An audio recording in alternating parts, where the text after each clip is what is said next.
بسم اللہ الرحمن الرحیم الحمد للہ والصلاة والسلام علی رسول اللہ۔ آج کی حدیث سنن ترمذی سے، اس کا نمبر ہے 2317۔ اس کے راوی ہیں حضرت ابو ہریرہ رضی اللہ عنہ قال قال رسول اللہ صلی اللہ علیہ وسلم من حسن الاسلام المرء ترکہ ما لا یعنیہ۔ رسول مکرم صلی اللہ علیہ وسلم نے ارشاد فرمایا، کسی شخص کے اسلام کی خوبی یہ ہے کہ وہ لا یعنی اور فضول باتوں کو چھوڑ دے۔ ترکہ ما لا یعنی، کہ جس بات کا اس کے ساتھ تعلق نہیں ہے اس کو ترک کر دے، چھوڑ دے۔ اور یہ اقوال اور افعال دونوں کو شامل ہے، یعنی وہ کام بھی ترک کر دے جس کا اس کے ساتھ کوئی تعلق نہیں، وہ باتیں بھی چھوڑ دے جس کا اس کے ساتھ کوئی تعلق نہیں ہے، جو فضول ہیں، جن کا کوئی مقصد نہیں ہے۔ با مقصد بات ہو کرے، با مقصد کام ہو کرے۔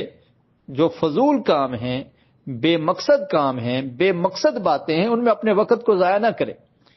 کیونکہ انسان دنیا میں یہ وقت پاس کرنے کے لیے نہیں آیا کہ بس وقت گزار رہا ہے، جیسے گزر رہا ہے گزار رہا ہے، کبھی کس کام میں لگ گیا، کبھی فضول کام میں، کبھی ہر کام میں ٹانگ اڑا لی، ہر کام میں کود پڑنا، ہر بات میں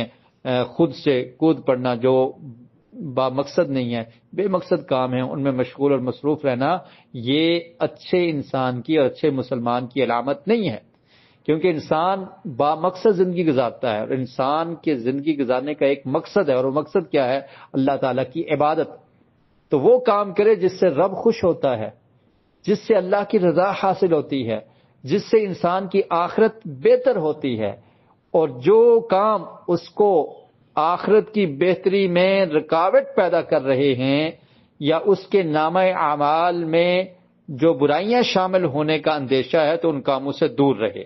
ایسے ہی کسی دوسرے کے کام میں پڑ جانا اور ہر بندے کے معاملات کی ٹول لگاتے رہنا کہ یہ کیا کر رہا ہے، وہ کیا کر رہا ہے، تو اس کا کوئی مقصد نہیں ہوتا، اس کو ترک کر دینا چاہیے۔ اور یہ جوامع الکلم میں سے یہ حدیث ہے، یعنی نبی کریم صلی اللہ علیہ وسلم کا یہ فرمان بہت ہی جامع معنی ہے۔ اور آپ یہ سمجھ لیں کہ سمندر کو کوزے میں بند کر دیا گیا ہے، اس میں تمام اقوال، تمام افعال شامل ہیں کہ انسان کی زندگی کا جو مقصد ہے اس پہ توجہ دے، اس پر فوکس کرے، اور جتنے بھی بے مقصد کام ہیں، بے مقصد باتیں ہیں، جس سے کوئی دنیاوی فائدہ نہیں حاصل ہو رہا یا جس سے کوئی اخروی فائدہ نہیں حاصل ہو رہا، تو اس کو ترک کر دے۔ بعض لوگ ایسا کرتے ہیں کہ ان کا کوئی فائدہ نہیں ہے، کوئی لینا دینا نہیں ہے، نہ ان کا کوئی دنیاوی فائدہ ہے اس کام میں، نہ ہی کوئی اخروی فائدہ ہے، اس میں کود پڑتے ہیں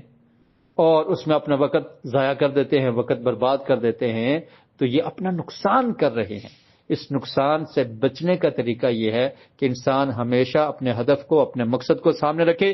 اور پھر سب سے بڑا مقصد انسان کی زندگی گزارنے کا وہ کیا ہے؟ وَمَا خَلَقْتُ الْجِنَّ وَالْإِنسَ إِلَّا لِيَعْبُدُونَ، کہ اللہ رب العالمین نے مجھے اور آپ کو جو ٹائم اور وقت دیا ہے یہ بہت قیمتی ہے، اور اللہ کی عبادت کرنا یہ ہمارا اصل مقصد حیات ہے، زندگی کا مقصد ہے، اس پر توجہ مرکوز رہنی چاہیے۔ اللہ رب العالمین سے دعا ہے کہ اللہ تعالیٰ مجھے اور آپ کو فرامین رسول صلی اللہ علیہ وسلم کو پڑھنے کی، سمجھنے کی، ان پر عمل کرنے کی توفیق نصیب فرمائے۔